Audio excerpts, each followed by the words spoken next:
Okay, so introduce yourself, tell me a little bit about you, and tell me what you're currently doing. Okay, so first, I am American and Japanese. My mom is Japanese and my dad is American.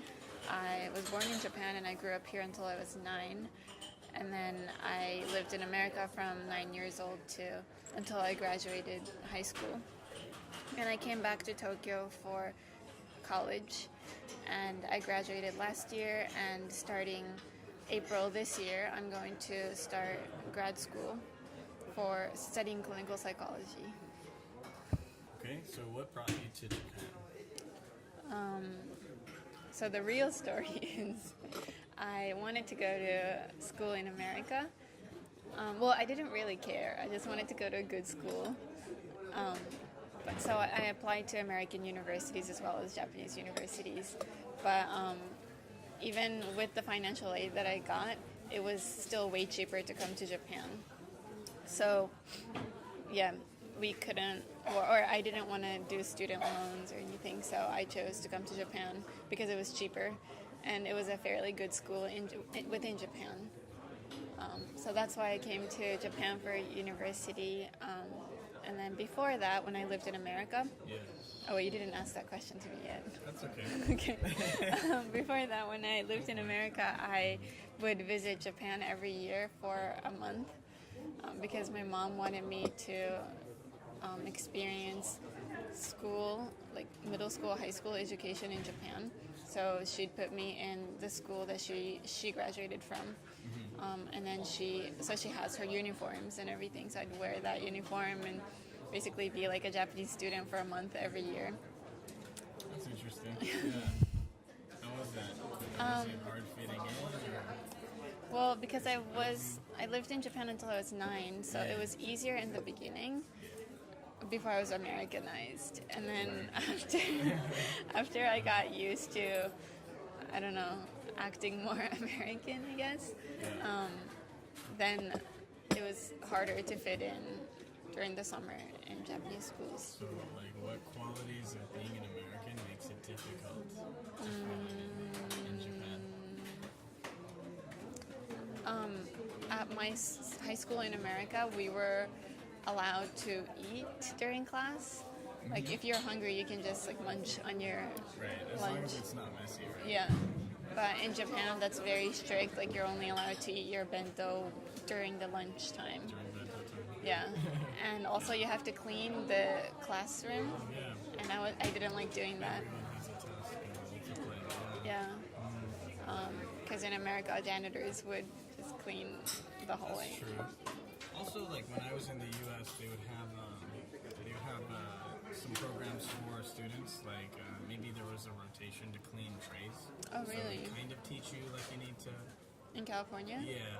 Was that common in Oregon? was it Oregon? Yeah. No. You didn't do anything. No. Maybe But it's that's just good, my though. school, I don't know. Yeah. Okay. Yeah. Anything. Well, also, when you're a teenager, there are things that are cool to talk about or like in trend. And what's in trend in America is different from what it's in trend in Japan. Totally true. So I didn't like how I couldn't talk about the things that I enjoy because Japanese friends wouldn't understand that. And it was boring, probably. Yeah. And then what they like to talk about, I didn't know much about it. So J-pop. yeah. Okay, so in Japan, who are your closest friends at the moment? At the moment, I think the first person that comes up in my mind is the one that I was friends since I was 1 year old. Yeah, it's a long time. Yeah, Childhood because friends. childhood. We went to the same preschool and elementary school. We were together until I moved to America, and then we became friends again. Well, we were contacting each other, but now I live in Tokyo and she lives in Tokyo too, so we're friends again. Close. Okay. And you were telling me about how some friends maybe moved abroad for work Yeah. or other things. Yeah, so because I went to a university where there are a lot of students who went to school abroad and they came back to Japan, that when they graduated our university, they would go back abroad or work abroad or go to graduate school abroad. And So they went away, and I'm a little lonely, but it's okay because I have a couple of friends left here. Okay. Maybe you can Skype them. Yeah, maybe I can Catch Skype them them. But what I just thought about was my high school friends and how they were all minorities. Like, in Oregon is apparently the whitest state, I didn't know that. and would've I seen heard in that Deep South, but that's very interesting. apparently there's a lot of white people, and I've never been. and so my high school and middle school, I think I don't know what the percentage was, but mostly white, and then most of my friends were black or Mexican or Asian. So you were exposed to many different types of people. Yeah. That's cool. But I was just thinking about why I didn't become friends with like super duper white people. I don't know how to call them. What do you say when they're like so like fairly rich? SW. SW. That's awesome. I've never heard that, but I like it. And also I danced ballet, right? And the ballet world is very white. Exactly. So most of my friends, I had some friends at my ballet studio and they were all super white. Yeah. But that was only because I didn't have the choice of like there weren't minorities besides me. Right. Yeah. And that's why I had to become friends with white friends. But in high school, there were more minorities there, and I only hung out with them for some reason. Like they related to me way better than other white students. Okay, that's cool. Do you think Japan is getting more open about learning about diversity? I don't really interact with Japanese people who have only lived in Japan. So I only interact with people who have lived abroad. So they're already open-minded. How do you stay active in Japan? What do you do? Because I don't like to do weightlifting or cardio, I just dance. Okay. That's what I've always liked doing. So I take ballet classes and salsa classes. Ballet classes is just like I can go whenever it's there every day, and I can go whenever I feel like it. Yeah. And it's calming for me because I've done it for such a long time. And then salsa classes is new for me, so it's more exciting. It's not as calming, but like I'm learning something new, and it's exciting. There's going to be a performance in June, so we're practicing for that right now. And I feel like June is pretty close. Yeah, it's approaching. So yeah, it's kind of scary, but Are tickets on sale for that? yeah, well, I'm just giving out tickets. So you should come. Okay. Yeah. Yeah. So how often a week do you take dance classes? For ballet, A week. How often do you just take dance but like ballet for a or week. salsa? Ballet, I try to take 3 classes per week. Wow, that's quite a bit. Yeah, but sometimes I can only take 1 or 2. Yeah. But I try to do 3 because I'm paying for 3 classes. So I want to take 3. Yeah, you have to make your money's worth, right? Yeah. And then salsa class is just once a week because I can't pay for like a lot of classes because I'm already paying for ballet. So Is just it at once the a week. same studio? No, it's a completely different organization. It's hard, right? Yeah. Yeah. All right, so are you still trying to be a professional dancer? No, I'm not. I wanted to become a professional ballet dancer until I graduated high school. And when I had to decide if I was going to go to a classical ballet training program or a university, I first wanted to go to the training programs because a lot of my friends were doing that Right. in my high school. But my parents were like, no, you can't do that. You have to have a regular job, like go to a Okay. regular university and Your have parents a are regular smart. job. Yeah. Yeah, and at the time, I knew that they were being smart, but then I felt like dancing is something that you can only do when you're young. That's true, So, yeah. Yeah, so there's that realistic aspect of what is going to be my career. And then there's another realistic aspect of if it's really possible for me to become a professional ballet dancer. And the reality is I saw that there were people who were worse than me at ballet that became a professional ballet dancer, and there were people who were way, like there's so many people that are Different better range. than me. Yeah. Okay. So I thought in terms of ability it was possible, Yeah. But then ballet is not only about ability and how good you are at ballet, it's about how you look. And you have to have the ballet body in order to be a professional ballet dancer. And there's like, in ballet, there's a principal dancer and there's a corpse. You write corpse and you pronounce it core. Oh, yeah, the core. In the back. And unless you're really, really, really good, you're just going to be hired as a core. Oh, I see. And Yeah. if you're hired as a principal dancer, then there's All more eyes range on to you. what you can look like, because you can just be yourself and be in the middle. But if you're a core, one of the core members, you have to look the same as everyone I else. can see that. And That kind of sucks. yeah. Yeah. And the core members, there's not much dancing that they have to do. Most of the times they're just standing around in the back. So you don't really have to be good at ballet that much. Interesting. Okay. Like you have to have the turnout and the basics, but you don't have to be super good. Do you think if you pursued professional ballet when you were younger, you could be a main principal dancer? Maybe if I went to a more rigorous school since I was younger. Yeah, but yeah. I went to a fairly pretty high level school. I don't know, that's something that I would never know, but I would have had to work really, really, really hard.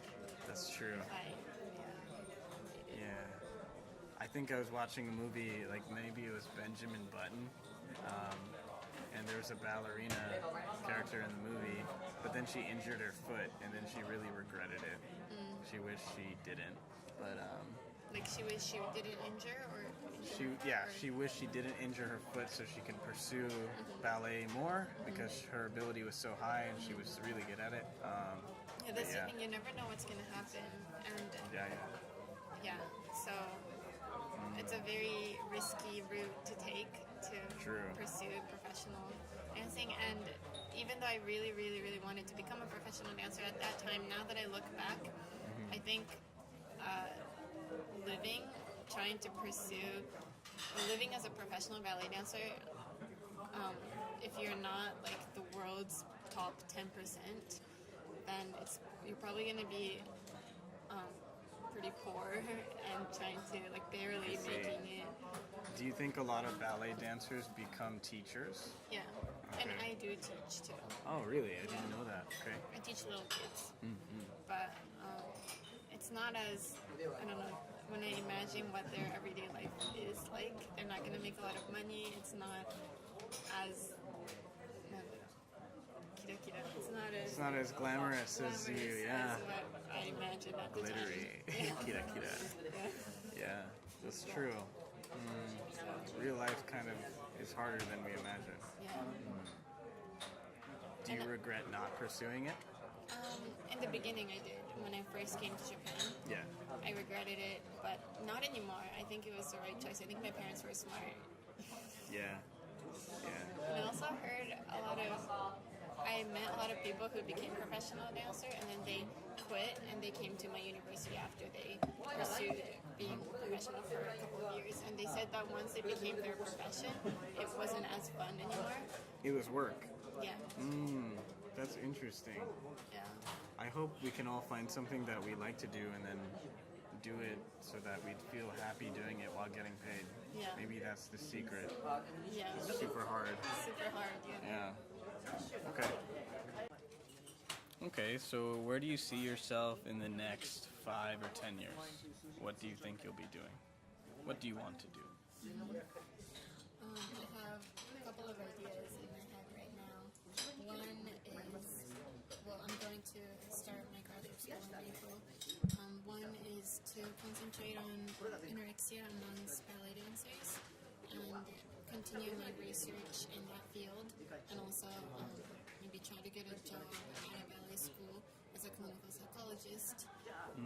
I don't know too much about that. Can you explain how that can relate to working in a ballet school and not just being a dancer or a coach? So, in ballet, there is a lot of anorexia nervosa pathology going on, and even though there are a lot of research done about it, especially in America,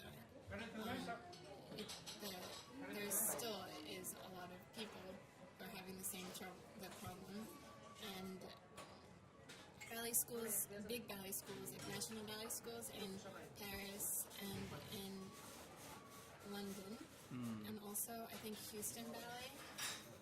And another ballet school in America, I think they started to hire a psychologist at the ballet school so that they will be looking out for psychopathology among students.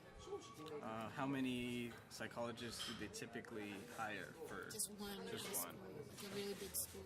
So it's very competitive. I guess it's competitive, but I don't think many psychologists even want to do that because many psychologists don't know anything about ballet. That's true. You know? It's a very specific niche. Yeah. Okay. And if you didn't do that, what are you considering doing? If I didn't do that. Also, I'm also interested in like stigma and racial minority and when people go from one culture to another culture. Yeah. The stress they experience. And Yeah, maybe you have first-hand experience with that. yeah, I guess. Yeah, of course. A lot of people do. But I guess I'm Right. one of them. And there is a field about stigma in psychology. And so maybe I could join that like wave right now and Yeah. do a research in stigma. Do you see yourself working in Japan, the U.S., abroad, That's or the maybe thing, both? I'm the kind of person that really, I don't care. Yeah. If I live in Japan or America.